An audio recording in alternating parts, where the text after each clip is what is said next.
পাড়া আর রহমানিয়া জামে মসজিদের দীর্ঘদিনের আপনাদের বিশ্বস্ত এক ইমাম, কর্মদীপ্ত এক চেহারা হাফেজ মোহাম্মদ আবু ইসহাক।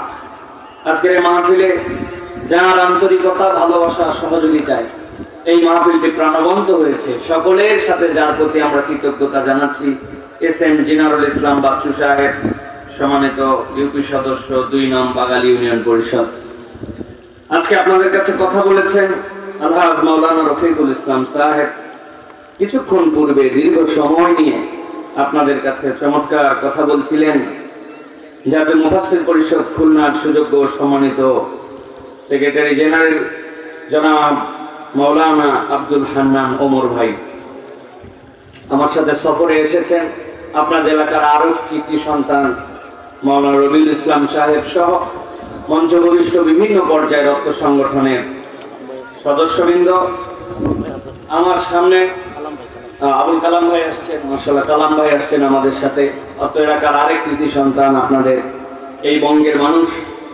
মঞ্চভূমিষ্ঠ আছেন বিভিন্ন পর্যায়ের গণ্যমান্য ব্যক্তিবর্গ। আমার সামনে উপবিষ্ট সম্মানিত দিনদার নেককার আমার মুরব্বিয়ানে কেরাম, আমার তরুণ যুবক, স্নেহের ছোটরা, আলাদা প্যান্ডেল থেকে শুনছেন মা এবং বোনেরা, সকলকে একবার সালাম দিয়েছি। আরো একবার আপনাদের কাছে দোয়া পাওয়া এবং করার আশায় সালাম নিবেদন করছি। আসসালামু আলাইকুম ওয়া রাহমাতুল্লাহ। আমার প্রিয় ভাইরা, কেমন আছেন আপনারা? একটু দিল থেকে বলেন, কেমন আছেন আপনারা? ভালো আছেন সবাই?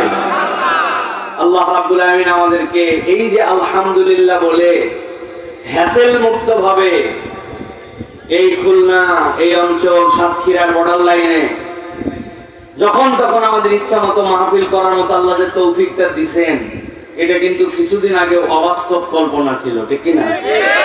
তারা মাহফিল আয়োজন করতো, প্রথম কথা পারমিশন, দ্বিতীয় কথা কোন বক্তা আসবে কোন বক্তা আসবে না, নানান দিকের পায় তারা। কিন্তু আল্লাহ রাব্বুল আলামিন আপনাকে আমাকে সুন্দর একটা পরিবেশ দিয়েছেন, অন্তত কুরআনুল কারীমের কথা শোনার মতো। আল্লাহ যেন এই পরিবেশটাই ভূমির জন্য উর্বর করে রাখেন, কবুল করে রাখেন, বলেন আল্লাহুম্মা আমিন। কিন্তু আপনাদের কি মনে হয় প্রত্যেকদিন এই মাহফিল আয়োজন হয়? হয়? প্রত্যেকদিন হয় না এই মাহফিল আয়োজন, বছরে একদিনই হয়। কিন্তু আমাদের মধ্যে কতকগুলি মানুষ আছে, তাদের ভাব চক্কর দেখলে মনে হবে যে এই মাহফিল বোধহয় প্রত্যেক দিন এই এলাকায় হয়, একদিন না গেলে কি হয়, ওই একদিনই ফলাইছে আজকে, ঠিক না ভাই? এরকম আছে না? এই দুনিয়ায় 2 ধরনের ব্যাককল লোক আছে। আপনারা যদি রাগ না করেন তাহলে একদল ব্যাককল লোককে আমি চিনাই দিব। রাগ হবে না তো? বলবো ওই যারা কাপড় বিছানোর দায়িত্ব আছে, পেছনে ওই ফাঁকে ওই কাপড় বিছা কি জেন ভূত পড়বে নাকি?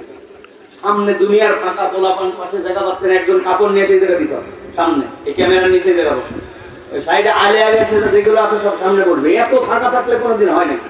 কলের মধ্যে থেকে বোতলের মুখ দিছে এতখানি ফাঁকা, গরমের মধ্যে পানি খালি সাইড দিয়ে চলে যাবে। যত কাছে স্টেজ, যত নিচে আমার ওয়াজ তত ভালো। স্টেজ যত উঁচু হবে, জনগণ আমার থেকে যত দূরে থাকবে, আমার ওয়াজ তত খারাপ। এই জন্য আমার সেরা আওয়াজ হচ্ছে মসজিদের ভিতরের ওয়াজ। মেম্বারের সামনে প্রথম কাতারের লোক বসে থাকে, আমার জীবন ঘরে যত ওয়াজ সবই মসজিদের ওয়াজ। প্রিয় ভাইরা, ব্যাককল এক শ্রেণীর আছে। আপনাদের এলাকায় কিরকম কি জানি না, অনেক সময় বিয়ে শাদীর কথা যখন পাকা হয়, হওয়ার পরে মেয়ে পক্ষের লোকেরা জিজ্ঞাসা করে লোক কয়জন, এরা বলেছে যে 100 জন।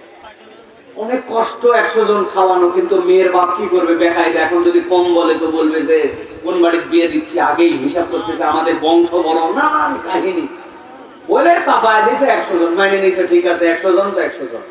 কিন্তু যেদিন বিয়েতে যাই দেখে খাইতে দিয়ে 117 জন। 117 জন কারা? কোলে করে নিয়ে গেছে একটা বাচ্চা, আদালি, আটানি, সারানি, আছে না নাই? এগুলো করে কিন্তু ছোট মানুষ, কিন্তু প্লেট দেওয়ার পরে রোস্ট দেওয়া লাগে, ডিম দেওয়া লাগে, মাছ ভাজি দেওয়া লাগে, তখন কিন্তু ছোট মানুষ আলাদা আলাদা দেওয়া লাগে, ঠিক না? আবার বদমাইশের বদমাইশ 10 মাইক্রো নিয়ে গেছে, 10 মাইক্রো 10 ড্রাইভার বাদ দিচ্ছে। তাহলে এই যে 117 আর 10 কত হয়?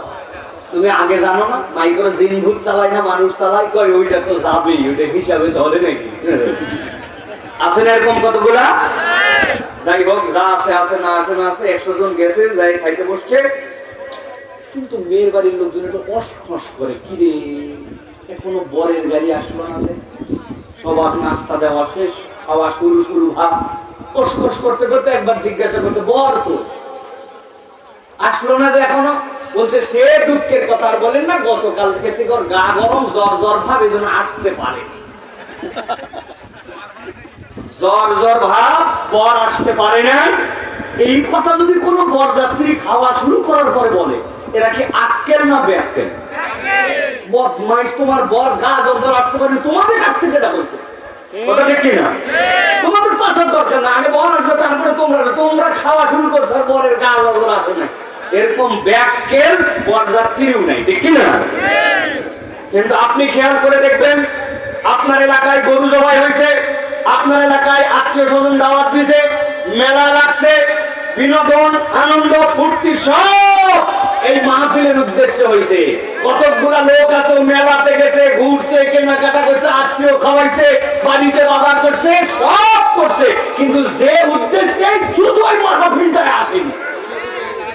এরকম লোক আসেনি ভাই? বুঝে থাকলে বলেন, এটা আক্কেল না বেআক্কেল? আপনারা কি রাগ করতেছেন নাকি? আপনার আত্মীয় স্বজনকে এই তালিকায় পড়ছে নাকি? আপনি এটা আক্কেল না বেআক্কেল?